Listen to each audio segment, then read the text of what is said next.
Les damos la bienvenida una vez más a este podcast que llamamos El Libro de Juan. Estamos estudiando el Evangelio de Juan. Hoy estamos por iniciar el capítulo número 17 de este apasionante libro, así que Biblias en manos y a poder anotar y estudiar. Así es, un capítulo muy, pero muy apasionante. No importa la versión que tengan, nosotros utilizamos generalmente NBI, pero puede ser Reina Valera, NTV o la que ustedes quieran.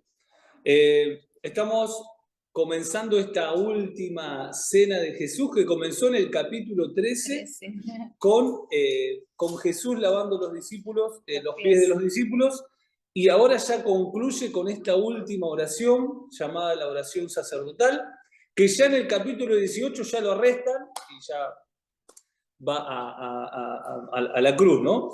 Pero esta última oración tiene tanto, pero tanto que la verdad que no creo que la vamos a terminar hoy, creo que vamos a hacer la primera parte, así que no nos vamos a apurar, vamos a ir viendo el tiempo y lo vamos viendo de acuerdo a cómo Dios nos va a ir guiando. Este capítulo 17 se puede dividir, son 26 versículos, se pueden dividir en tres partes. La primera parte es Jesús orando por sí mismo al Padre. Ese enfoque hacia Él, que es los primeros 5 versículos. Después tenemos la segunda parte, que es Jesús orando por sus discípulos, del versículo 6 al 19. Y la tercera parte, Jesús orando por aquellos que iban a creer por sus discípulos, es decir, por nosotros, ¿no? Aquellos que creerían, los creyentes futuros, podríamos decir, ¿no?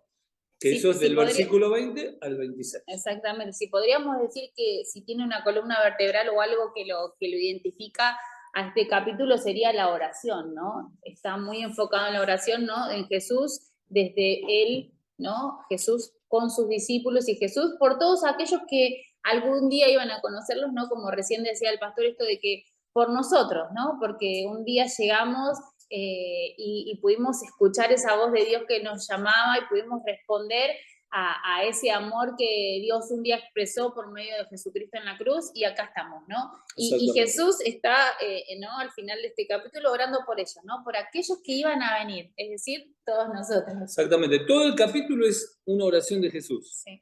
Y qué lindo porque cuando vos querés aprender a orar, tenés que ver cómo oraban.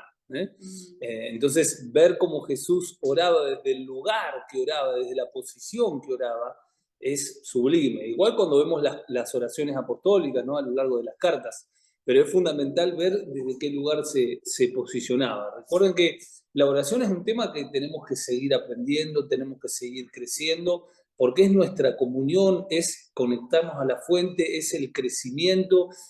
Siempre vamos a tener más para aprender de lo que es la oración, que no se basa en un tiempo determinado.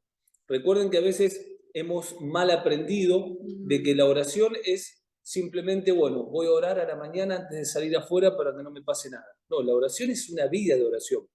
Por eso Primera de Tesalonicenses dice, oren sin cesar, es decir, una comunión constante con el Espíritu que no está allá en el cielo, que está adentro mío.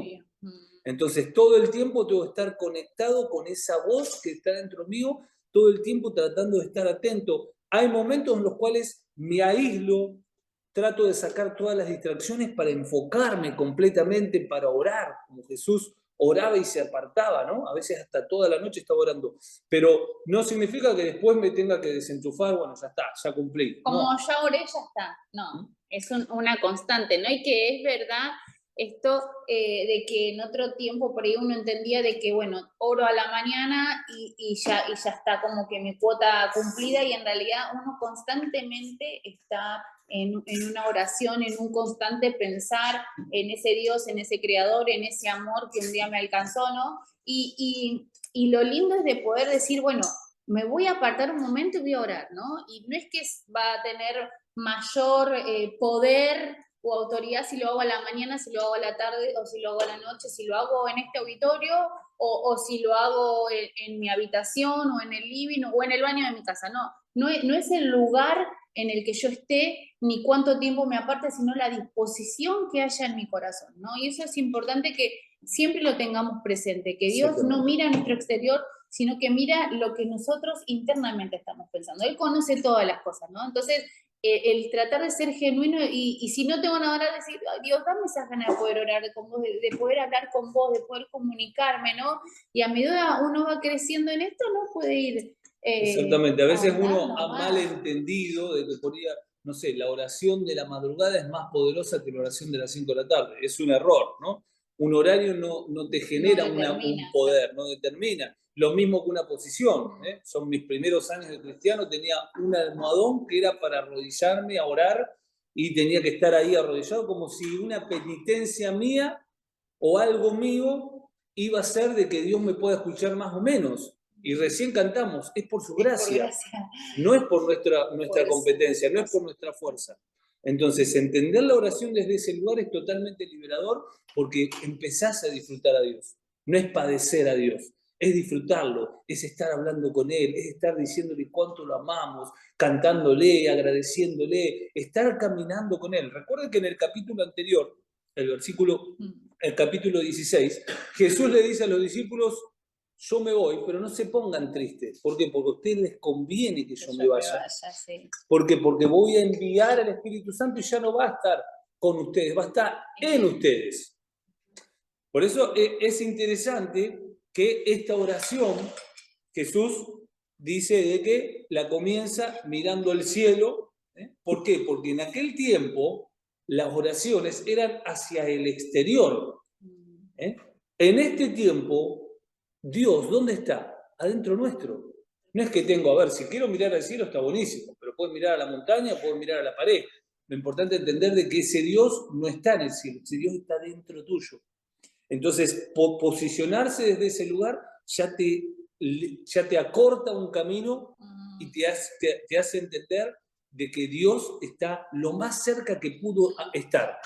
No existía un lugar más cerca, por eso fue adentro nuestro, con su Espíritu Santo, para que tengamos no una relación, que la relación es externa, una comunión, una común unión.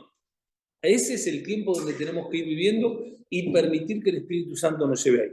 Comenzamos entonces, voy a leer los primeros 5 versículos, que justamente es lo que Jesús está orando por sí mismo, ¿no? Y lo vamos a ir desarrollando. Entonces, comienza diciendo así, después, versículo 1, Juan 17, versículo 1, dice, después de que Jesús dijo esto, dirigió la mirada al cielo y oró así. Padre, ha llegado la hora. Glorifica a tu Hijo para que tu Hijo te glorifique a ti. Ya que le has conferido autoridad sobre todo mortal, para que Él les conceda vida eterna a todos los que les has dado. Y esta es la vida eterna, que te conozcan a ti, el único Dios verdadero, y a Jesucristo a quien tú has enviado. Yo te he glorificado en la tierra y he llevado a cabo la obra que me encomendaste. Ahora, Padre, glorifícame en tu presencia con la gloria que tuve contigo antes de que el mundo existiera. Y vamos a ir desarrollando del principio porque hay mucho acá. Uno lo lee así y podríamos estar días desarrollando cada una de las palabras profundas que Jesús dice. Lógicamente que no vamos a desarrollar en profundidad porque nos llevaría muchísimo, pero yo por ahí estuve determinando o estuvimos afirmando las cosas más importantes. ¿Cómo dice el primer versículo? Dice, oró así. Padre, ha llegado la hora. Glorifica a tu Hijo para que tu Hijo te glorifique a ti. Y acá es algo interesante que me gustaría detenernos. Y es que Jesús dice, ha llegado la hora. ¿Ha llegado la hora de qué? Primera pregunta que tenemos que hacernos. Bueno, el mismo versículo lo responde. Ha llegado la hora para que sea glorificado el Hijo y a su vez el Hijo glorifique a Dios. Ahora, es interesante que Jesús ahora dice que ha llegado la hora, pero en los capítulos anteriores, en los 16 anteriores venía diciendo, Jesús venía diciendo, todavía no es el tiempo. Es decir, todavía no es la hora. Es decir, si nosotros leemos no sé, Juan 2:4, que le contestó a su madre, ¿qué tienes conmigo, mujer? Todavía no ha llegado mi hora. Juan 7:6 le respondió a sus hermanos, mi tiempo aún no ha llegado. Si ustedes quieren, vayan, porque los hermanos lo incitaban para que se vaya a la fiesta, para que sea Recuerdan conocido. que los hermanos no creían en él, pero le dijeron, anda vos, que... ¿no? Y Jesús le dijo, no, todavía no llegó mi hora, ¿no? Y sin embargo pero fue en el momento que tenía que ir, ¿no? Ahora, en este momento, él ya sabía de que era su tiempo. Y esto nos llama a una reflexión a nosotros, ¿no? La efectividad de Cristo, de Jesús. Recuerden que cuando hablamos de Jesús, hablamos de Jesucristo, ¿no? Cristo el ungido, Jesús el envase. Cristo es el Dios que estaba dentro de Jesús, que la cruz hizo que ese Cristo glorificado sea conocido.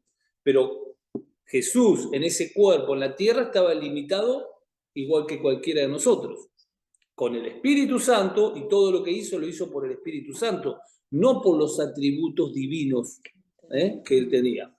Ahora, Jesús en ese cuerpo, Cristo en ese cuerpo, conocía los tiempos. Y esto nos tiene que llevar a nosotros a la reflexión, porque nosotros venimos hablando en este tiempo del orden, ¿no? Y de establecer el orden. Y si hay algo fundamental en el establecimiento de los órdenes, es poder conocer los tiempos de cada cosa. No, ahora es el tiempo para esto. No, ahora es el tiempo para esto. Cuando nosotros dividimos, separamos y organizamos nuestra vida conociendo los tiempos y entendiendo de los tiempos, que los tiempos no están supeditados a mis gustos, no están supeditados ni siquiera a mis necesidades. Porque si nosotros nos basamos en cuanto a nuestras necesidades, nos vamos a equivocar. Los tiempos perfectos están supeditados de acuerdo a la voluntad de Dios y a lo que Dios me va guiando en todo. Cuando nosotros le damos lugar a Dios, Dios me guía hasta en la comida, hasta en los tiempos de la comida. Dios me guía en absolutamente todo. Nosotros somos los que lo limitamos, ¿no? Ahora Jesús conocía los tiempos, por eso en ese momento, ¿qué es lo primero que dice? Ha llegado la hora, ¿no?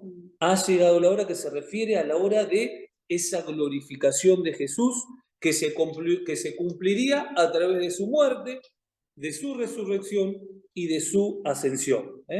Qué importante es ser un hijo entendido en los tiempos oportunos. Hoy más que nunca debemos saber cuáles son los tiempos precisos antes de tomar una decisión. El sistema que vivimos nos apura a apresurar los tiempos siempre. No olvidemos eso. El sistema en que vivimos nos obliga a apurarnos. En cada llamada telefónica, cuando te ofrecen algo, tenés que aceptar ahora, porque si no, parecería que ya mañana no lo vas a tener más, ¿no? Siempre te obliga a apurarte. Nuestras experiencias a veces, o nuestros miedos, nos obligan a no tomar decisiones, porque no nos queremos equivocar. Entonces tenemos, por un lado, nuestras experiencias que no nos dejan avanzar, y por otro lado, el sistema que nos quiere apurar. Es solamente la voz de Dios la que nos ayuda a caminar en los tiempos precisos. Y quiero leer solamente un versículo antes de pasar al próximo. En 1 Corintios 12:32, si quieren anótenlos, había de las tribus de Judá una tribu, que era la tribu de Isaacar, que eran 200 jefes y sus parientes, que dice que eran hombres expertos en el conocimiento de los tiempos y sabían lo que Israel tenía que hacer. Eran expertos en los tiempos, por lo cual sabían lo que tenían que hacer. El ser entendido en los tiempos es lo que te habilita para saber lo que hay que hacer en cada una de nuestras decisiones. Por eso es importante tener en cuenta, ¿no? Como cuando dijimos al inicio, ¿no? La columna vertebral de este capítulo. ¿Y cuál es? La oración. La oración. ¿De qué manera yo puedo conocer los tiempos? ¿De qué manera yo puedo entender o comprender cuál es el momento adecuado para moverme, para tomar una decisión o para hacer algo? Por medio de la revelación de la vida del Hijo en nosotros, ¿no? Jesús dijo claramente, ha llegado mi tiempo.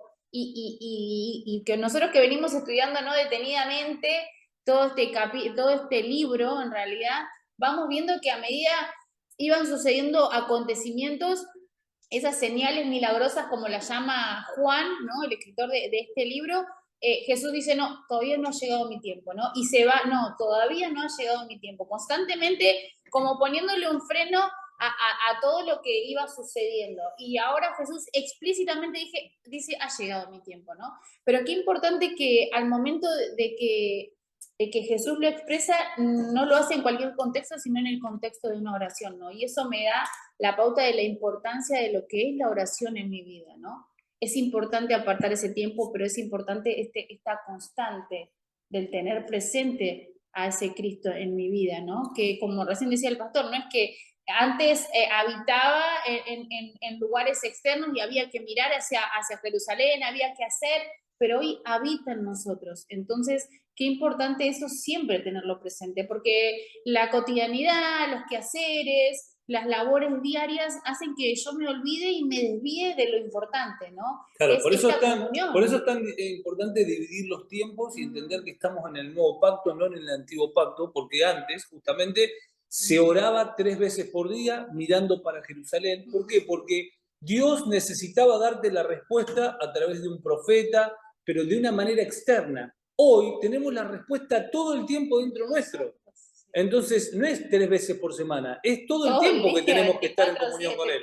Es mucho más allá. ¿Se entiende? Por eso es fundamental. ¿Y cómo hacemos para aplicarlo esto en nuestra cotidianidad? No sé cuántos vieron la película, la vimos una vez con matrimonios, TIC, Control, Teniendo el Control.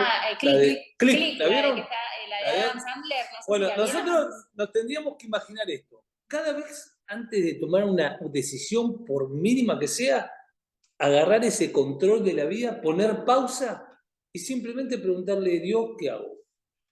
Simplemente eso, ¿cómo cambiaría absolutamente todo en nuestras vidas? Muchas cosas. Pero el problema es que nosotros lo hacemos y después le preguntamos. Y Dios te dice, si ya lo hiciste, ¿para qué me preguntas? Y cuando le vamos y le informamos, ni siquiera y en realidad le preguntamos porque cuando nos dimos cuenta que hicimos algo que no teníamos que hacer, en realidad. Ni siquiera. Entonces, si uno tomaría un segundo, decir, bueno, ¿qué hago? Simplemente eso, darle lugar. Porque recuerden que las leyes espirituales siguen funcionando. El libre albedrío lo tenemos. Dios no nos va a obligar en ningún momento. Lo que va a hacer es por ahí hacernos sentir el Espíritu Santo que se contricta, claro, que se pone triste porque estás haciendo algo que no lo tenías que hacer. Pero si nosotros podríamos ser personas previsores que ponés pausa, ¿qué hago? No estoy seguro, no hago nada. Ninguno está obligado a tomar ninguna decisión. Yo a todos, cuando me llaman para algo, le digo, bueno, déjame pensar y llamame si querés mañana. No, tiene que ser ahora. Bueno, entonces no, ahora no. Si necesitas una respuesta ahora, te digo que no. Si me esperás hasta mañana, mañana llamame y lo vemos. Porque tenemos un consultor por excelencia, que es el que sabe todo, que es Dios. Pues sí, pero para comprar una botellita, sí, porque tiene que ver con la administración del dinero que Dios me dio para administrar. Y entonces, si nos empezamos a dar cuenta por ahí la dimensión de todo lo que es Dios en nosotros, nos damos cuenta que vos decís, bueno, pero esa botellita te salió, no sé, 1.000 pesos. Vos decís, sí, pero es parte de la administración de lo que Dios me dio. Y por ahí ese dinero Dios quiere que lo invierta en otra cosa, ¿no? Entonces es importante entender de que todas las decisiones están supeditadas a los tiempos de Dios y no lo que a veces, en ocasiones, mi vista natural dice, nada, sí, son 1.000 pesos, comprarlo, ya está, ¿no? Y no es así, ¿no? Y qué importante, ¿no? Esto tenerlo siempre presente, ¿no? Versículo 2, Juan, capítulo 17, versículo 2, que dice así, está hablando Jesús, orando con su Padre, y le dice, ya que le has conferido autoridad sobre todo mortal, para que Él les conceda vida eterna a todos los que les has dado. Está hablando de sí mismo, ¿no? Está hablando, parecería en tercera persona, pero está hablando de sí mismo. Dice, ya que le has conferido autoridad, es decir, Jesús tiene autoridad sobre todo mortal, fundamental esto, sobre todo mortal. ¿Para qué? Para que Él les dé vida eterna, pero acá hay un tema muy complicado para poder entender, porque dice, para que le dé vida eterna, ¿a quién? A todos los que les has dado. Es como que Cristo tiene vida eterna a todos Cristo le da vida eterna a todos los que el Padre le da. Y esto nos genera una confusión mental, porque dice, ¿cómo? No entiendo esto, ¿cómo es? ¿Cristo tiene autoridad sobre todo mortal? Sí, pero no a todo mortal le puede dar vida eterna. Le da vida eterna solamente a aquellos que lo reciben, a aquellos que lo aceptan, a aquellos que el Padre se los da. ¿Pero cómo que se los da? Bueno, acá entra justamente el tema de la predestinación, que es un tema complicado que lo voy a hablar, a explicar muy rápido, pero aquel que quiera desarrollarlo más, tengo un montón de material para poder hablarlo en otro momento, pero me iría mucho del tema. Pero acá lo que está diciendo Jesús es, le voy a dar vida eterna a todos los que vos me das, a todos los que vos conocés que son míos, a todos los que son de mi rebaño, a todos los que son hijos míos.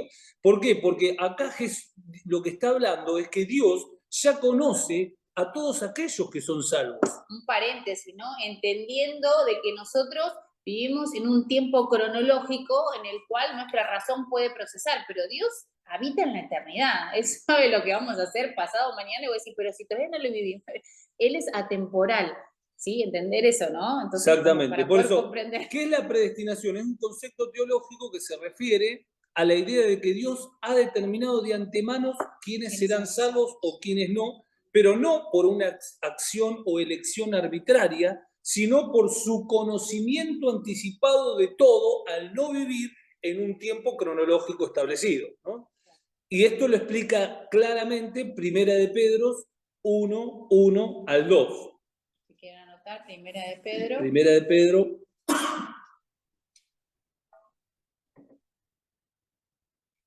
Que dice, que dice así, se los leo, dice, Pedro, apóstol de Jesucristo, a los elegidos, presten atención, a los elegidos, a los que son elegidos, extranjeros dispersos por el Ponto, Galacia, Capadocia, Asia y Bitinia, a los elegidos según el conocimiento previo de Dios el Padre.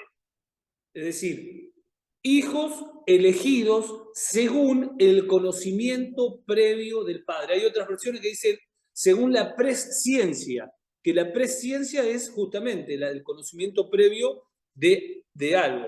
La predestinación aparece en un montón de partes de la Biblia. En Romanos 8:29 dice que también los predestinó para que fueran hechos semejantes a la imagen de Dios. Efesios 1:4, según nos escogió en él antes de la fundación del mundo. Efesios 1:1, habiendo sido predestinados según el propósito del que hace todas las cosas.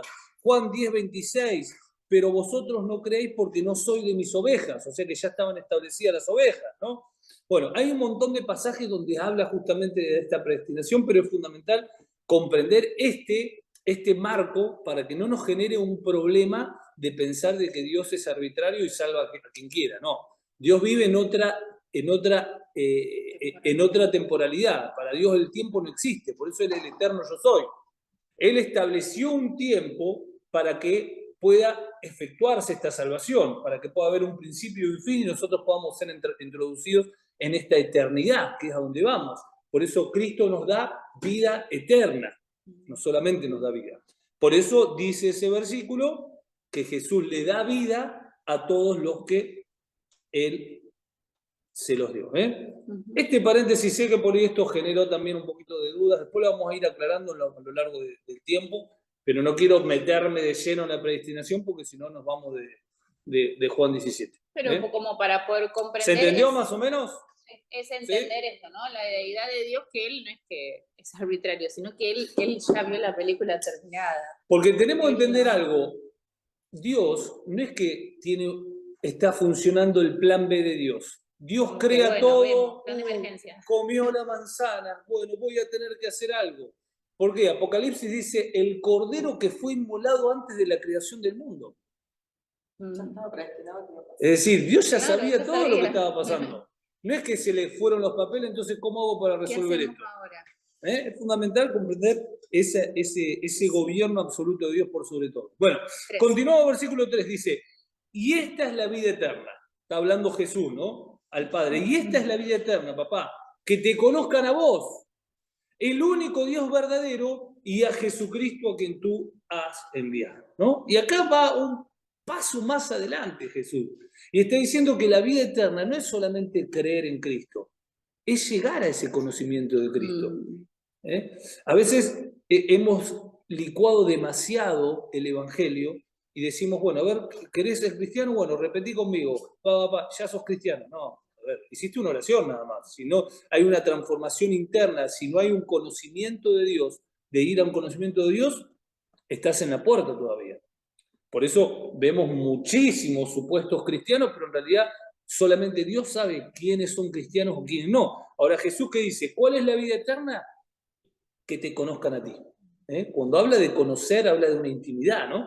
Conozcan a ti, al único Dios verdadero y a Jesucristo. Hay otra versión que me gustó de este versículo, que es la NTV, que dice, y la manera de tener vida eterna es conocerte a ti. Un poco más clara. Y la manera de tener vida eterna es conocerte a ti, el único Dios verdadero y a Jesucristo, a quien tú enviaste a la tierra. Qué bárbaro, porque Jesús habla muy claramente de cuál es el propósito de Dios, ¿no? Para con cada uno de nosotros. Es brindar a ese Cristo, es brindar esa vida, es conocerlo, no solamente decir, bueno, yo quiero ser hijo de Dios, tengo fe, ¿no? Y ahí me quedo, ¿no? Vengo o asisto a una congregación o asisto a algún lado, no, es ir a las Escrituras y conocerlo a Él, es ir y pasar tiempo de oración, tiempo de comunión con Él. La comunión está con los hermanos que nos edifica, ¿no? Y esto del ser expuesto a la palabra para poder conocer y comprender estas verdades eternas, ¿no? Que son para cada uno de nosotros. Pero es importante ver, ¿no? Como esa clara exposición en la que nosotros debemos ser la expresión no solamente de Dios en mi entorno, ¿no? Sino a todos.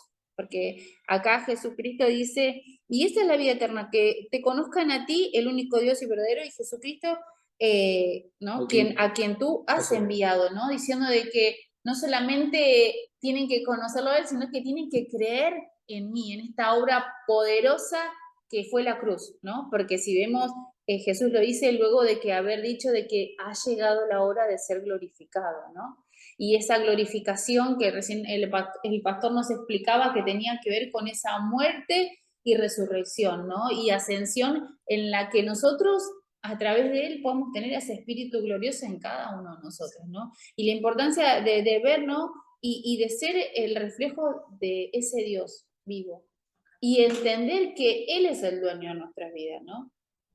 Entonces vemos cómo todo está muy enlazado en esto de la comunión con Dios a través de la oración, del poder saber ser administradores de nuestros tiempos y entender cuáles son los tiempos que Dios nos va marcando, ¿no? ¿Para qué? Para poder ser esa expresión viva, ¿no? Porque que todos puedan conocer a este Cristo glorioso es nuestra responsabilidad como hijos, ¿no? Porque nos habla de todos aquellos que van a formar parte de esa familia, ¿no? ¿Y quiénes somos? Todos nosotros, todos los hijos de Dios, todos los que creemos en Dios. Somos los mayores responsables, por decirlo de alguna manera, de que la vida de Cristo corra por esta ciudad. Dios nos puso en Caleta Olivia, gracias Señor. Caleta Olivia tiene que conocer a Dios. ¿De qué manera?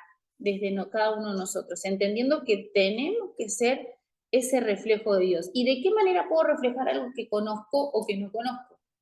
¿No? Entonces, la importancia de esto, del poder ser expuesto a la palabra y poder conocer a ese Dios. Conocimiento y entendimiento. Conocer, sí, sí.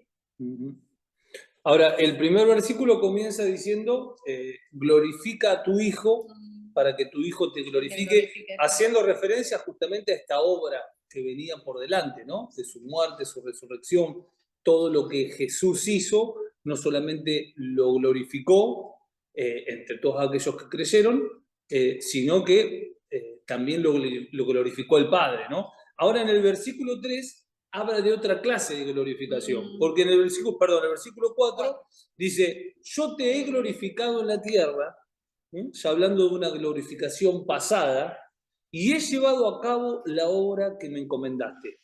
Y qué interesante esta glorificación que está hablando Cristo. Hay otras versiones que dicen, yo te he dado honra aquí en la tierra, la versión PDT, yo te he dado honra aquí en la tierra porque he terminado lo que me dijiste que hiciera. Y acá donde entendemos ¿A qué se refiere esto que está diciendo Jesús de cómo Jesús glorificó a Dios? ¿Cómo Jesús honró a Dios? ¿De qué manera? Haciendo lo que Dios le había pedido que haga. Hay otra versión, la versión NTV dice, yo te di la gloria aquí en la tierra al terminar la obra que me encargaste. Fíjense que claro. Yo te di la gloria aquí en la tierra al terminar la obra que me encargaste. Y esto, acá, lógicamente, siempre todo lo que aprendamos de la palabra lo tenemos que tratar de aplicar nosotros, ¿no? Porque si no, no nos sirve nada verlo en el pasado. Nosotros también le traemos gloria a Dios. Y la mayor gloria a Dios se la traemos por quienes somos, que somos hijos suyos, que tenemos al Espíritu Santo, no es por meritocracia que nosotros le damos gloria a Dios, no es porque, buenísimo, mi hijo hizo una buena acción. Lógicamente que le agrada, pero lo que a Dios más le agrada ya es lo que somos hijos. Esa es nuestra identidad. Ahora, a partir de ahí, nosotros nos esforzamos, ¿por qué? Por cumplir nuestra función en la tierra. Dios nos puso acá para cumplir una función. Dios nos puso en esta tierra para poder cumplir una función. Nosotros fuimos determinados para este tiempo. Y la manera de glorificar a Dios es que logremos vivir vidas que no fueron en vano. No fueron vidas egoístas, vidas que fueron huecas porque solamente pensaron en lo natural. No, vidas enfocadas a decir, Dios, yo sé que vine a esta tierra con un propósito determinado, con una función determinada, que vos seas el que estés guiando mis pasos. Yo a veces no sé hacia dónde voy, pero vos sabés que mi corazón está rendido a vos. Y esa predisposición hace que nuestras vidas empiecen a ser guiadas por Dios. No vamos a tener un momento donde venga un ángel y te va a decir, Osvaldo, tenés que agarrar y hacer tal cosa. No. Vos lo que vas a tener es una guía del Espíritu Santo constante que en la medida que vos te vas rindiendo, Él te va cerrando puertas, te va abriendo puertas, te va introduciendo a otros lugares, en la medida que somos maleables a las manos de Dios. Recuerden que una de las cosas que hablé hace 15 días en la prédica del sábado, es que Dios lo que busca, no personas aptas, personas enseñables. Porque el más apto está en nosotros. Entonces no necesita, fíjense a los que eligió Jesús. Jesús podría haber elegido a los fariseos, a los escribas, a los saduceos, a los más capos de todos los capos. ¿A quién eligió? A las personas enseñables, que no entendían ni lo que estaban viviendo, ni lo que estaban pasando, pero aún así seguían avanzando y eran humildes de corazón, porque recibían lo que Cristo les enseñaba, aunque no lo entendían. A ver, una persona que no es enseñable es una persona que hay algo que no entiende y automáticamente se revela porque no entiende lo que está viviendo, entonces, si esto Dios, va. No, nosotros tenemos que entender, a ver, Jesús dice Dios en la palabra que mis caminos no son iguales que ustedes. Muchachos, no pueden estar entendiendo todo lo que estoy haciendo. Por eso necesito que confíen. Por eso necesito que sigan avanzando, que no bajen los brazos, que sigan depositando su vida en mis manos. Yo los estoy guiando, yo estoy con ustedes. Sigan confiando en mí. Esa es la predisposición que Dios espera de cada uno de sus hijos. Por eso es importante tener en cuenta de que Dios no mira todos mis títulos. No es que Él mira mi currículum y dice, bueno, esta persona, Diego, sí va a ser apto, ella sí, él no. No, Dios no mira eso. Dios mira el corazón de cada uno de nosotros, la predisposición que tenemos para querer conocerlo a Él, para poder crecer en Él, ¿no? Por eso hoy hablamos de que la oración no está supeditada a un espacio, sino a una disposición interna de nuestro corazón, en la que quiero conocerte, en la que quiero saber qué es lo que tengo que hacer, quiero ser guiado por vos, quiero ser guiado en los tiempos, en las decisiones, en todo lo que soy, ¿no? Y es ahí donde Dios obra, porque Jesús lo dice claramente, y esa es la vida eterna, que te conozcan a ti, ¿no? Y que puedan reconocerme a mí. ¿De qué manera? Sabiendo de que de la única manera que puedo llegar a Dios es dejando que Jesucristo rompa todo lo que soy y dejar que su espíritu gobierne en mí y no mi humanidad o mi conocimiento, ¿no? que a veces, en ocasiones por ahí no sucede eso, ¿no? Porque yo ya estudié este libro, bueno, otra vez lo voy a escuchar un ratito, pero bueno, yo ya me lo conozco todo, yo ya me lo sé. Y no es cuestión de que si me lo sé o no me lo sé, tengo que ver qué es lo que Dios hoy quiere con mi vida, qué es lo que Dios hoy está disponiéndose a que yo pueda aprender, entendiendo de que uno nunca termina de aprender, y menos las cosas de Dios, que es una revelación constante, ¿no? Y esa predisposición y esa apertura que yo tengo a su palabra va a hacer la diferencia. Porque no se trata de cuánto pueda yo saber en mi razonamiento o en mi conocimiento, sino de cuánto estoy dispuesto a que Dios me hable a través de su palabra, ¿no? Y ahí es cuando en realidad uno continúa creciendo, continúa avanzando en poder expresar a ese Cristo glorioso, ¿no? Por eso no se trata de lo grande o lo pequeño que podamos hacer. Sí. Para Dios no hay cosas pequeñas ni hay cosas grandes. Dios no es que, Nehemías, que abrió los ojos de Pablo, hizo solamente eso, Ananías, y no sé, y Pablo o Moisés es grande. No, a ver, Dios ve la grandeza a través de la efectividad y a través de hacer lo que Él te mandó que hagas. Ni más ni menos. Y aparte de eso, lo que Él quiere que hagamos. No hay cosas grandes ni cosas pequeñas. Tampoco hay cosas más espirituales o menos espirituales. Es cuestión de ser exactos en nuestra función. Exactos en nuestra función. Por eso que dice 1 Corintios, a ver, las partes del cuerpo que parecen menos importantes son las más necesarias. Entonces, el cuerpo, la mano no le puede decir al ojo no te necesito. Es decir, todos nos necesitamos y todos tenemos una función determinada.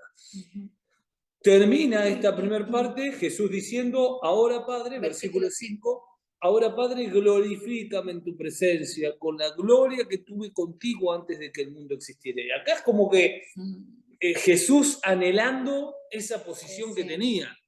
Recordemos que Jesús, estando acá en la tierra, dice que por lo que padeció aprendió obediencia. Tuvo que aprender a obedecer, porque Jesús nunca tuvo que obedecer a nadie porque era Dios. Era Dios. Estuvo limitado en un cuerpo que no podía hacer nada. Entonces, acá lo que le está diciendo Jesús, papá, quiero estar de vuelta. Quiero estar en mi lugar, en ese lugar donde era yo, donde yo realmente puedo manifestar quién soy, ¿no? Y ahí es donde, por eso es tan glorioso ver, lo he compartido un montón de veces, pero qué interesante es ver en la mirada de Juan, que está escribiendo acá, Juan, que era el discípulo menor, que se acostaba en el regazo de Jesús, que tenía esa confianza, que era uno de los íntimos. Jesús tenía, de sus discípulos, tenía los íntimos, que le mostró la transfiguración, que iba con él cuando resucitaba, que eran los hermanos, Zebedeo, Juan y Jacob y Pedro, ¿no? Ahora, tenía esos íntimos. Ahora, ese Juan, que era su íntimo, cuando Jesús se le apareció glorificado, verdaderamente Jesús sin el envase, ese Cristo sin el envase de Jesús en Apocalipsis, dice que cuando lo vio cayó como muerto a sus pies. Y Jesús puso una mano y dijo, tranquilo, yo soy el mismo. Lo que pasa es que ahora me estás viendo como realmente soy. Este soy yo. Esta es la gloria mía. No lo que vos viste. Lo que vos viste era el cuerpo que yo tenía que estar en ese cuerpo para poder ser ese cordero inmolado que quita el pecado del mundo. Bueno, este soy yo.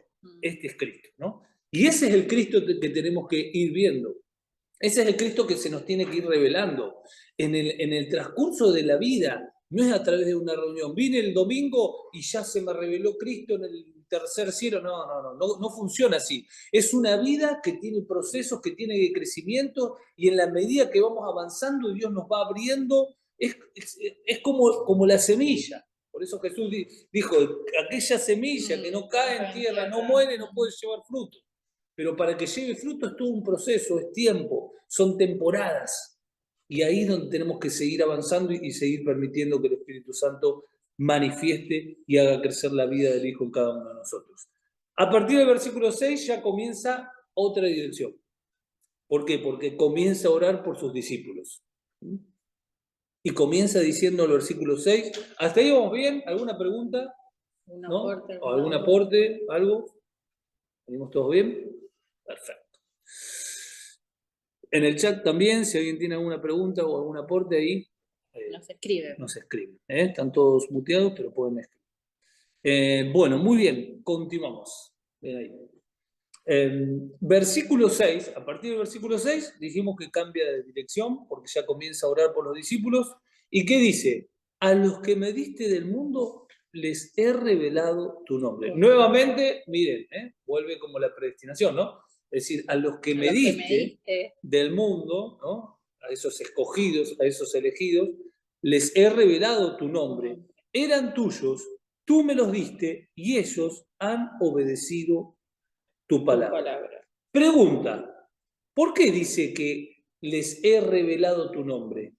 Dice, a los que me diste del mundo les he revelado tu nombre. ¿Por qué les ha revelado Jesús el nombre de Dios? Por una sencilla razón, porque estaba velado. Es decir, si algo es revelado es porque previamente estaba oculto, ¿no? Revelar significa quitar el velo. Entonces, acá es un dato interesante, ¿no? ¿Por qué? Porque recordemos que el nombre de Dios en el Antiguo Testamento era un nombre que era innombrable e inimproducible, es decir, no se podía producir, no se podía impronunciable, ahí está, impronunciable, porque estaba compuesto por 4 consonantes, Y, H, W y H. ¿Cómo sé para pronunciar eso? Imposible, ¿no? Entonces, ahí donde se le agregaban vocales y de donde nace el nombre de Yahvé, porque a partir de ahí el pueblo hebreo empieza a agregarle nombres de acuerdo a distintas connotaciones y atributos que Dios tenía, ¿no? Entonces le dice Yahvé, que significa ser o existir. También le dice Elohim, que significa autoridad o poder de Dios. Le dicen Adonai, que significa el Señor es mi dueño. Le dicen el Shaddai, el Dios Todopoderoso. O Jehová, que es una derivación de Yahvé. Ahora, todos esos nombres quedaron obsoletos. Ahora hay un nuevo nombre. Fíjense que todos esos nombres en el Nuevo Testamento no aparecen en ningún lado. Por eso nosotros no podemos, oh Jehová de los ejércitos. Es el nombre anterior. Hoy es mi Padre. Hoy, por eso la importancia de entender, ¿no? Esta revelación de Dios como Padre nuestro, ¿no?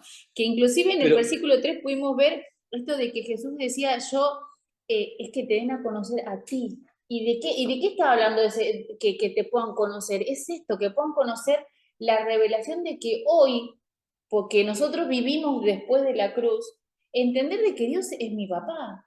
Dios es ese Padre amoroso que un día envió a su Hijo para nuestra salvación.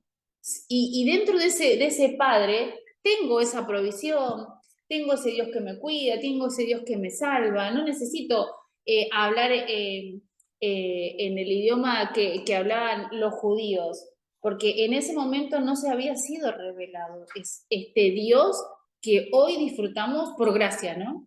Exactamente, por eso en todo el Nuevo Testamento no encontrás ninguno de estos nombres. No. A Dios se lo conoce como Padre. Como padre. Y Pablo va más allá y dice, Abba Padre, es decir, papito querido, papito amado, es decir, a una mayor profundidad. Ahora es interesante porque acá Jesús dice, les he revelado tu nombre, ¿no?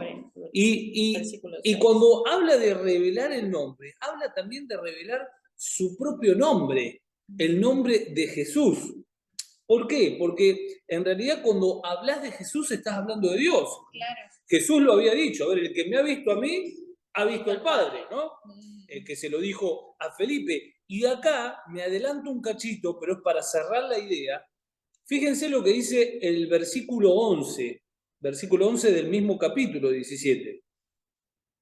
Dice, ya no voy a estar por más tiempo en el mundo, pero ellos están todavía en el mundo y yo vuelvo a ti. Sigue orando, ¿no?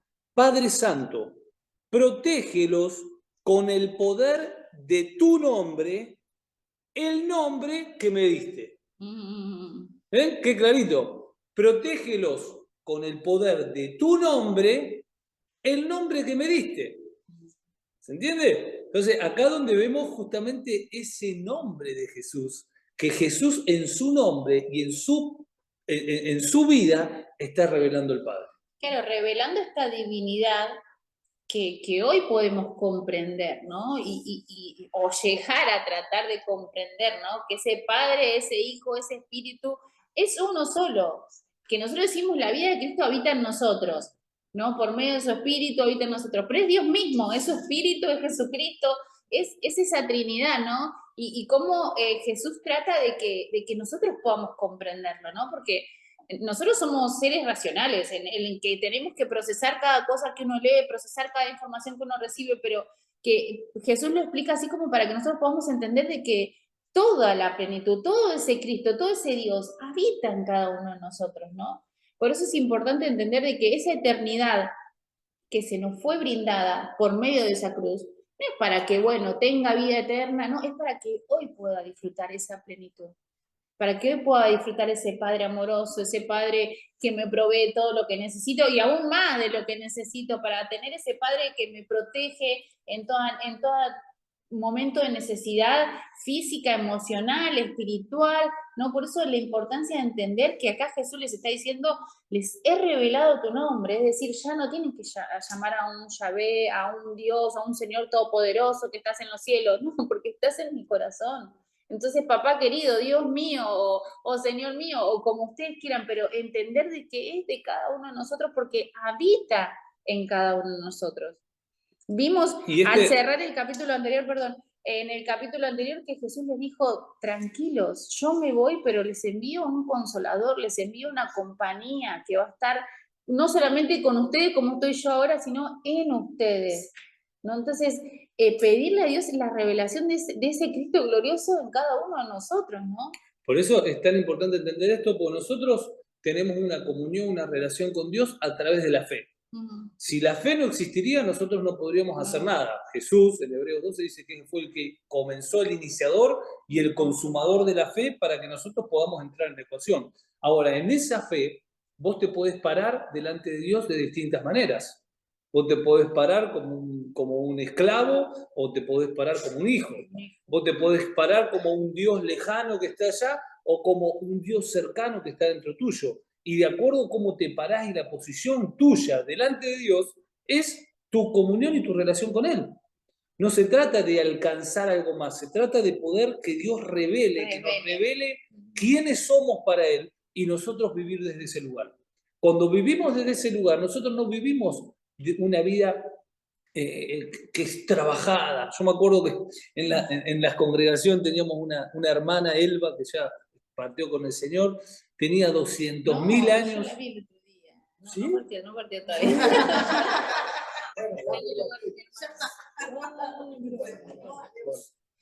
Bueno, es la hermana de Matusalén. La hermana de Matusalén, porque tenía. Cuando yo era joven. Bueno, pero Elvita que la amábamos y trabajábamos juntos, siempre ella decía lo mismo. ¿Cómo estoy? ¿Cómo querés estar? Estoy trabajada, luchada, pero persistiendo, avanzando. Y vos la veías y decís, si el evangelio es esto, estamos complicados. Porque era la única que siempre nos acompañaba. Nosotros salíamos a evangelizar y la única que siempre estaba dispuesta era ella. Y vos decís, ay, por favor, que los anime, ¿no? Que les diga, no, pero que Dios, ¿viste? Como que era un Dios que te decía claro, ahí como un esclavo, escuchaba y era tremendo, puedo decir. Bueno, pero es la posición en la cual uno lo ve. Hay personas que llegaron hasta ahí, no es para juzgarlo, al contrario, ¿no? Sino es para que todos podamos ir viendo a este Dios que nos lleva a ese verdadero descanso.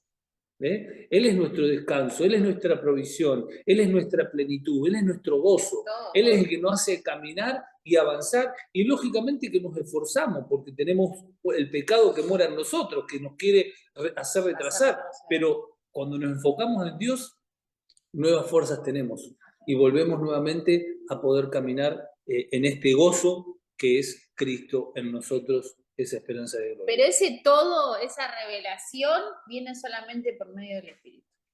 Y entender de que no hay oración que, no sé, el pastor o el pastor o el presbítero reconocido mayor del mundo, no sé, no hay persona, no hay ser humano que nos pueda dar esa revelación, no hay ser humano.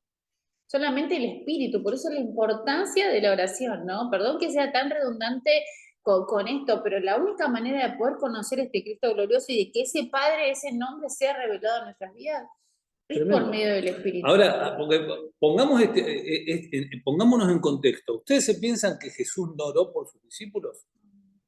A ver, bueno, acá mismo te lo revela, pero oró muchísimas veces. Y cuando Jesús fue a la cruz, los discípulos lo abandonaron todo.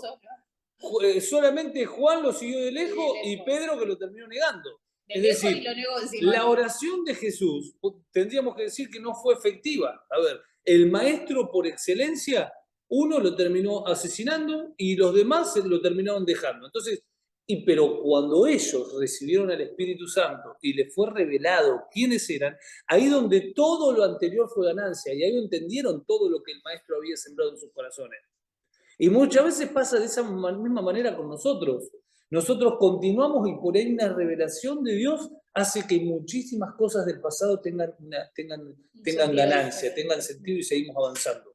Pero no son oraciones, es una vida rendida y es la vida del Espíritu Santo trayéndonos entendimiento y haciéndonos caminar en esta verdad, ¿no?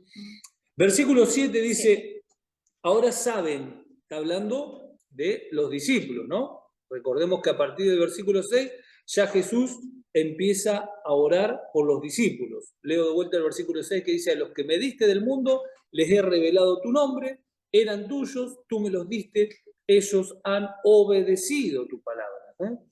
No quiero entrar en el tema de la obediencia. Versículo 7 dice, ahora saben que todo lo que me has dado viene de ti, porque les he entregado las palabras que me diste y ellos las aceptaron.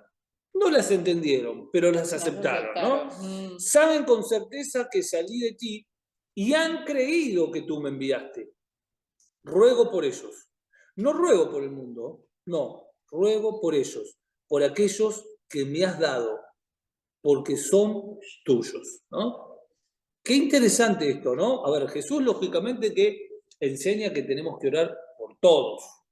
Mateo 5:44 dice que oren por los que los persiguen, por los que los maltraten, pero acá Jesús va a un paso más, está rogando, está intercediendo. Recordemos que tenemos el intercesor por excelencia, que es Cristo, que él mismo intercede por nosotros y intercede justamente por los de su pueblo, por sus hermanos, por sus hijos, por cada uno de nosotros, ruega por nosotros para que podamos avanzar en este entendimiento, ¿no? Ahora, sigue diciendo, todo lo que yo tengo es tuyo, versículo 10. Qué tremendo poder comprender esto, la administración de todo. De esta misma manera tenemos que decir nosotros, todo lo que yo tengo y todo lo que yo soy es tuyo. No tengo nada, soy administrador, todo lo que yo tengo es tuyo y todo lo que tú tienes es mío. Esa también es nuestra realidad. Nuestra realidad es que todo lo que yo tengo es del Padre, pero también todo lo que el Padre tiene es mío.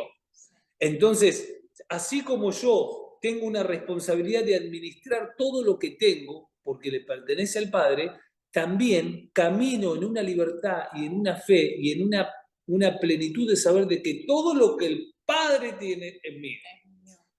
Por eso Efesios 1:3 dice que Dios nos ha bendecido con toda bendición espiritual en las regiones celestes, ¿no? En Cristo. Qué importante esto, ¿no? La buena administración, el pedirle también que nos sea revelada a cada uno de nosotros el poder ser fieles administradores, no solamente de su gracia, sino de todo lo que tenemos, ¿no? Todo lo que yo tengo es tuyo, ¿no? Entender de que todo lo que tengo, pero yo soy la que se levanta a las 6 de la mañana y sale a trabajar. Sí, pero ¿quién es el que permite que vos tengas vida para que te puedas levantar a las 6 de la mañana? ¿Quién es el que te deja que sigas respirando todos los días, ¿no? En entender eso de que sí, nosotros nos esforzamos, hacemos las labores que corresponden y tenemos ese fruto de ese esfuerzo, de ese trabajo, pero entender de que el que permite que nosotros podamos hacer eso es Dios a través de nosotros. Entonces es importante entender, ¿no? Esto, que se nos sea revelada la buena administración de todo lo que tenemos, ¿no? Y ser sabios en todo lo que tenemos, ¿no? Eso también es re importante. Yo hace un tiempo me hizo un clic justamente en entender de que nosotros somos administradores de nosotros mismos y que nosotros no nos pertenecemos. Me hizo clic el versículo de 1 Corintios 6:19. que dice, ¿no saben que ustedes no se pertenecen? Es decir, cuando yo, lógicamente lo leí un montón de veces, lo he predicado, ustedes son templo del Espíritu Santo, ¿no? Pero cuando se me reveló esto, ustedes no se pertenecen a sí mismos, ahí donde yo me di cuenta de que estaba teniendo una mala administración con mi cuerpo, con la gimnasia, estaba teniendo una mala administración con la alimentación. Y cuando logré entender eso, y Dios me lo reveló, yo le dije a Nao, no, me hizo el clic. Yo a partir de ahora cambió mi realidad, porque yo antes lo hacía desde un lugar de esforzarme a estar mejor. Lo hacía desde esforzarme para no tener panza, para verme mejor. Pero cuando te cambia el chip y decís, no, esperá, vos no te pertenecés. Si vos te estás maltratando, vos estás mal administrando algo que no es tuyo. Si vos no te estás alimentando bien, vos estás mal administrando algo que no sos vos, no es tuyo. Y cuando vos lo lográs ver, decís, tremendo. Y donde te parás desde otro lugar, y ahí donde cambia, porque no es lo mismo vos que hagas un esfuerzo para no tener panza, pongo el ejemplo, que estás centrado en vos, en una mirada antropocéntrica, a que vos hagas un esfuerzo por agradar al Padre, por querer serle fiel a Él. No importa si tengo panza o no tengo panza, lo importante es que lo que yo hago, quiero agradarlo y ser fiel a Él. ¿Por qué? Porque entendí de que no me pertenezco. Ese cambio en tu mente, en tu corazón, hace de que vos lo veas y tengas un poder realmente que te lleva que te ayuda a llevar a cabo determinaciones que pueden permanecer en el tiempo. Porque si nuestras decisiones están basadas en nosotros mismos, no las vamos nunca a poder permanecer en el tiempo. Porque, bueno, ¿cuál es el problema? Tengo un rollo más, tengo un kilo más, ya está, viene el permitido. Pero cuando tu motivación está en agredir al Padre, está en querer ser fiel a esta administración, que vos mismo sos un administrador de vos, automáticamente cambia completamente. Cambia completamente. Claro, entendiendo de que, bueno, ahí 1 Pedro 2:5 dice, también ustedes son como piedras vivas con las cuales se está edificando una casa espiritual, ¿no? Entendiendo de que este edificio es un lugar hermoso que Dios nos permite tener para poder congregarnos y crecer, pero, a ver, el edificio de Dios, esa casa espiritual, somos nosotros. Somos esas piedras vivas, ¿no? Que dice Pedro. Y es importante tener en cuenta eso, de que yo no me pertenezco y que yo soy el reflejo de Dios. O sea, lo que el otro va a ver en mí es Dios mismo. Y lo que yo hago es edificar o no edificar esa casa de Dios, ¿no? Con mi conducta. Y vos decís, pero la comida tiene que ver. Y sí, también la comida tiene que ver, porque todos somos seres integrales, ¿no?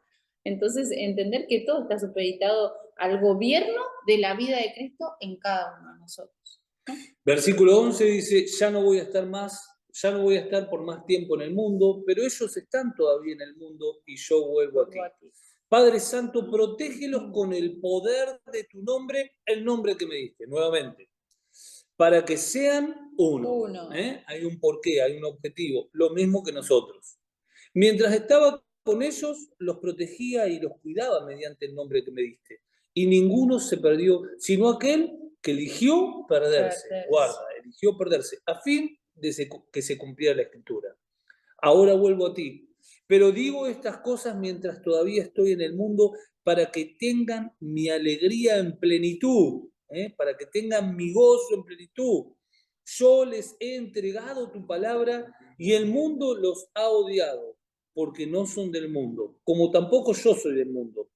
No te pido que los quites del mundo, sino que los protejas del maligno. Ellos no son del mundo, como tampoco lo soy yo. Santifícalos en la verdad. Tu palabra es la verdad. Y esta palabra, y termina el 17 diciendo, como tú me enviaste al mundo, yo los envío también al mundo, y por ellos me santifico a mí mismo, para que también ellos sean santificados en la verdad. Y hasta ahí es la oración que hace por sus discípulos. El próximo versículo, a partir del 20, ya comienza a orar por los que iban a creer. Eso lo vamos a trabajar la semana que viene. Pero es interesante retrocediendo. Esto que habla justamente de la santificación, ¿no?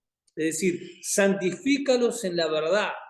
Tu palabra es la verdad. Es decir, en la versión NTV de este Juan 17:17 dice, hazlos santos con tu verdad. Enséñales tu palabra, la cual es verdad. Y acá está hablando justamente de esta obra de santificación, no de la posición de santos.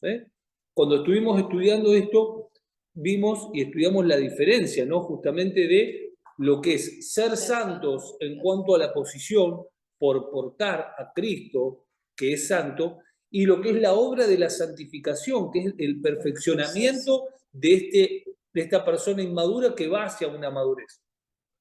Acá lo que está hablando justamente de esto, ¿no? De esa obra de la madurez a través de enséñales tu palabra, revélales quién eres, la cual es verdad, la cual los lleva a esta santificación, que solamente proviene del Padre. Nosotros podemos ir a todos los institutos teológicos y tener los mejores maestros, pero si el Espíritu Santo no te revela la palabra, no te sirve de nada. Si vos no estás primero con una predisposición correcta de tu corazón para poder entender la palabra, y solamente Dios sabe quién es humilde y quién no. Sí. Si nosotros no estamos con esa predisposición y realmente no le damos lugar al Espíritu para que Él haga que la palabra sea viva, lo que voy a estar consumiendo son simplemente letras. Simplemente logos que no me va a llevar a nada y no me va a transformar a nada. Por eso la oración de Jesús en sí, introdúcelos en tu verdad, introdúcelos en tu vida, introdúcelos en esa obra de la santificación para que ellos se les abran los ojos y puedan entender realmente quiénes son y la importancia de lo que ellos tienen que hacer en esta función y en esta asignación que tienen aquí en la tierra. Yo diría de ir hasta acá, sí. ¿no? Sí. Así. Bueno, sí. Después, no, o sea, quería cerrar una idea, ¿no? Sí. Esto de que es importante entender de que toda la autoridad de Dios descansaba en ese Hijo, ¿no? En ese Jesús que transitó en esta tierra. Y lo mismo hoy en cada uno de nosotros por medio de su Espíritu, ¿no? Entonces, entender la responsabilidad que como hijos tenemos, ¿no? Del poder llevar su palabra pero poder conocerlo cada día más, poder ahondar cada día más en lo que es la vida de Cristo, ¿no? Y poder transitar y caminar en esa verdad, ¿no? Y verdad en cuanto a Jesucristo, ¿no? A la verdad, ¿no? Porque es importante entender eso, ¿no? Santificados en su verdad. ¿Y qué es la verdad? En Cristo, ¿no? Esa santificación que solamente la vida de Cristo hace en cada uno de nosotros a medida que lo dejamos, que empiece a gobernar todo lo que somos, ¿no? Hacemos el cierre, entonces. Y ahí sí, hay mucho ¿no? Pueden desarrollar un montón acá, ¿no? Habla justamente de este gozo en plenitud, habla justamente de esta oposición en un sistema del mundo porque no somos del mundo, es decir, habla un montón de cosas, pero justamente tenemos a Cristo, que es el que está intercediendo, que está orando por nosotros para protegernos de esas manipulaciones, de esos engaños, como venimos hablando hace tiempo, de esas obras de engaño en las cuales estamos inversas y solamente el Espíritu nos puede revelar qué es engaño y qué es verdad. Fíjense que acá habla justamente en muchas partes de verdad. Habla verdad, santifícanos en la verdad, tu palabra es la verdad, habla de la verdad. ¿Por qué? Porque tienen que ser prevenidos del engaño, porque lo contrario a la verdad es el engaño. Y solamente Dios, a través de su palabra, a través de su Espíritu Santo, es el que nos puede hacer vivir en su verdad, en su verdadera verdad. Hasta acá. Así que cerramos este podcast del capítulo 17, parte número 1 del libro de Juan.